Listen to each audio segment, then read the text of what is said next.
आज क्या बताने वाले परिवर्तन के बारे में। तो पदार्थों में दो प्रकार का परिवर्तन होता है। कितने प्रकार का? दो प्रकार का।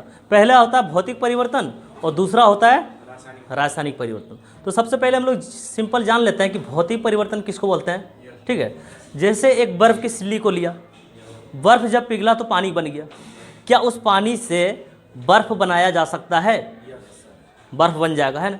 मतलब पहले तो बर्फ़ था, वो बर्फ़ से पानी बना, फिर पानी से बर्फ़, मतलब जैसा था वैसा फिर से बन जा रहा है। तो इसी को हम लोग बोलते हैं कि जैसा था वैसा फिर से अगर बना दिए इसको, तो कौन सा परिवर्तन? भौतिक परिवर्तन। कौन सा? भौतिक परिवर्तन। दूसरा हम लोग लेते हैं कि भीगे हुए कपड़े को मैंने सुखा दिया। क्या किया? सुखा दिए और फिर से उसको भिगा दिए, फिर से सुखा दिए, फिर से भिगा दिए। मतलब जैसा था वैसा अवस्था में फिर से आ जा रहा है ना, तो इसको हम लोग कौन से परिवर्तन में बोलेंगे? भौतिक परिवर्तन। ठीक है ना। इसका बहुत सारा उदाहरण होता है। जैसे मैंने लिया है पानी का वाष्पीकरण।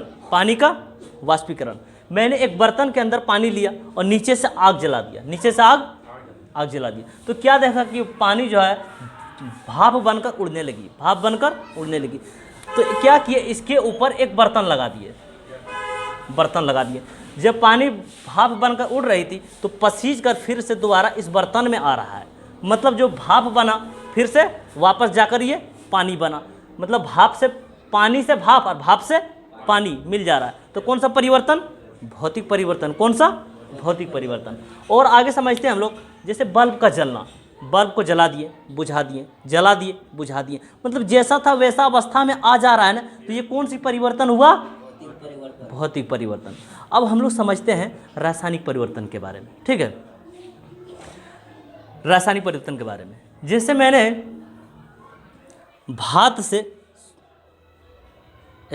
मैंने चावल से भात बना दिया। क्या बना दिया? चावल से भात बना दिया। क्या वो भात से चावल बनेगा? नहीं बनेगा। मतलब चावल से क्या हुआ, एक नया चीज़ बन गया और उस नया चीज़ का नाम क्या दे दिए कि भात बन गया, है ना। जैसे मैंने अंगूर लिया, अंगूर को जूस बना दिया। क्या किए? जूस बना दिया। क्या उस जूस से अंगूर बनाया जा सकता है वापसी में? नहीं बनाया जा सकता है। ठीक है, जैसे मैंने कपड़े को लिया और जला दिया, जलाने के बाद क्या बना? राख बना। ठीक है, क्या उस राख से हम लोग कपड़ा बना सकते हैं? नहीं बना सकते।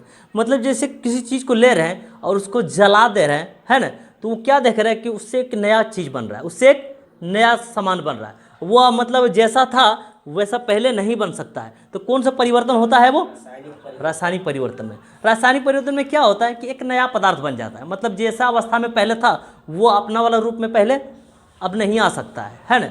जैसे मैंने पेट्रोल को लिया जला दिया, किरासन तेल को लिया जला दिया, डीजल को लिया जला दिया। जलने के बाद ये सब में क्या होगा? नया पदार्थ भी नहीं बनेगा, ये पूरी तरह से खत्म हो जाता है, उड़ जाता है एकदम से। तो इसको भी किस कैटेगरी में रखा गया है? रासायनिक परिवर्तन में। किस कैटेगरी में? रासायनिक परिवर्तन में। ठीक है, तो भौतिक परिवर्तन में सिर्फ इसको रखा गया है जो मतलब जैसा रूप में था उसको जलाने के बाद या पिघलाने के बाद वैसा रूप में फिर से आ जाए, वो जैसा था पहले से आ जाए। ठीक है, तभी उसको बोलते हैं कौन सा परिवर्तन में? भौतिक परिवर्तन में। ठीक है, इसका और सा उदाहरण लिए जैसे हम लोग अब रासायनिक को बताते हैं जरा। रासायनिक परिवर्तन, जैसे फल पक चुका है, पहले तो वो कच्चा था, क्या पके हुए फल को दोबारा कच्चा किया जा सकता है? नहीं किया जा सकता। तो कौन सा परिवर्तन? रासायनिक परिवर्तन। जैसे भोजन का पकना, जो भोजन हम लोग पका चुके हैं, जैसे दाल चावल लिए हैं उसको पका दिए हैं, है ना। जैसे मैंने चावल से क्या बना दिया? भात। अब भात से क्या वो चावल बनेगा? नहीं बनेगा, पक चुका है वो। तो कौन सा परिवर्तन में आएगा वो? रासायनिक परिवर्तन। मोमबत्ती का जलना, यहाँ पर देखो कि मोमबत्ती जल रही है तो रासायनिक परिवर्तन। ठीक है ना। लेकिन कभी कभी मोमबत्ती को भौतिक परिवर्तन में भी माना जाता है। तो किस स्थिति में? तो मैंने क्या किया, इसके लिए एक बर्तन लिया, अब बर्तन के अंदर मोमबत्ती रखा। ठीक है, अब बर्तन के नीचे से आग लगा दिए। आग लगाने के बाद क्या हुआ, जो मोमबत्ती बर्तन के अंदर रखा हुआ था वो धीरे धीरे पिघलने लगा। ध्यान रहे कि मोमबत्ती नहीं जल रही है, नीचे से आग लगा दिए हैं बस। इसकी गर्मी से मोमबत्ती बर्तन में रखा हुआ जो है वो पिघल रहा है। पिघलने के बाद यहाँ पर पूरा आ जाएगा ये, है ना। तो क्या ये पिघले हुए मोमबत्ती से मोमबत्ती बनाया जा सकता है जैसा था पहले से? हाँ, बनाया जा सकता है। क्योंकि यहाँ पर मोमबत्ती नहीं जलाया गया है, मोमबत्ती के नीचे से आग लगा दिया गया है। इस पिघले हुए मोमबत्ती से दोबारा मोमबत्ती बनाया जा सकता है, मतलब जैसा ये था वैसा फिर से बनाया जा सकता है। तो इसको हम लोग किस परिवर्तन में कहेंगे? बोलो, भौतिक परिवर्तन में कहेंगे। ठीक है। और हम लोग उदाहरण क्या लिए हैं कि भोजन का पचना, जो भोजन हम कर चुके हैं, जो भोजन हम लोग खा चुके हैं, क्या वो भोजन दोबारा वापसी आएगा?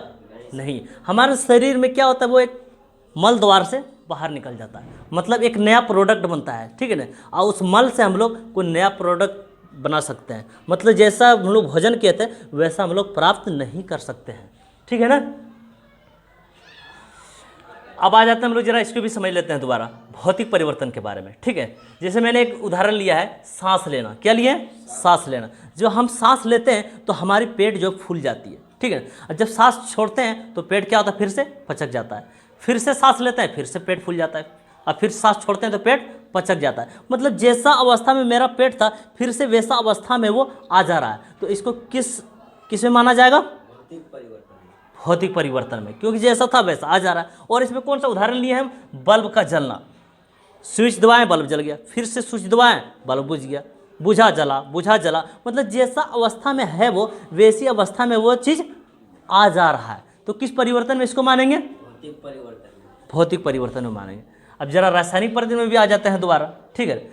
इसमें जैसे मैंने एक लकड़ी को लिया, लकड़ी को क्या किए? जला दिए। जलने के बाद हमको क्या मिला? लकड़ी का कोयला। क्या मिला? जो गांव देहात में यूज किया जाता है, लकड़ी का कोयला।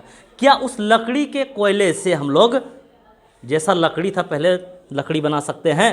नहीं बना सकते हैं। उस लकड़ी से क्या हुआ? एक नया सामान बना, और उस नया सामान का क्या नाम दे दिए हम लोग? लकड़ी का कोयला। और लकड़ी के कोयले से क्या लकड़ी बन सकता है? नहीं बन सकता है। तो इसको किस परिवर्तन में हम लोग मानेंगे? रासायनिक परिवर्तन में। मतलब जैसा है वैसा फिर से नहीं हो सकता है वो, तो उसको बोल दिए हम लोग क्या? रासायनिक परिवर्तन। अगर जैसा है अब वैसा फिर से बन जाता है तो उसको हम लोग किस परिवर्तन में बोल देंगे? भौतिक परिवर्तन। सिंपल है। उम्मीद